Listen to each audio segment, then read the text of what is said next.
ဘယ်လိုလဲပြင်ပန်းနေပြီလား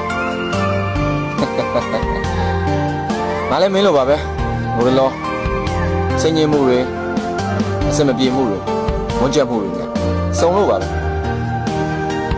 မင်းလည်းစိတ်ညစ်လို့တော့ရတယ်ဒါပေမဲ့စိတ်တကြနေလို့တော့မရဘူးငါတို့လူဘဝကြီးဆိုတာကရုပ်တရုပ်တရုပ်လိုမျိုးပေါ့ရုပ်တရုပ်တရုပ်ကောင်းကောင်းကနိုင်ဖို့အတွက်ကာကြိုးတွေစုံလင်ဖို့လိုအပ်တယ်ကျိုးတွေမပြတ်တတ်ဖို့လိုအပ်တယ်အဲ့တော့ငါတို့လည်းပဲဘဝဆိုတဲ့ဇက်ခုံကြီးပေါ်မှာကောင်းကောင်းကနိုင်ဖို့အတွက်စိတ်သက်ခွန်အားဆိုတဲ့ကျိုးတွေမပြတ်တတ်ဖို့အတွက်လိုအပ်တယ်အရင်စိတ်ညစ်မနေပါနဲ့မင်းကလူတော်တယောက်ပါတို့ငါတို့ကြုံတွေ့နေရတဲ့အစမပြေမှုတွေကနောက်တစ်ချိန်မှာကြီးစရာဟာတာလေးတွေဖြစ်လာမှာပါကွာစိတ်ဓာတ်တော့မကြနဲ့ fighting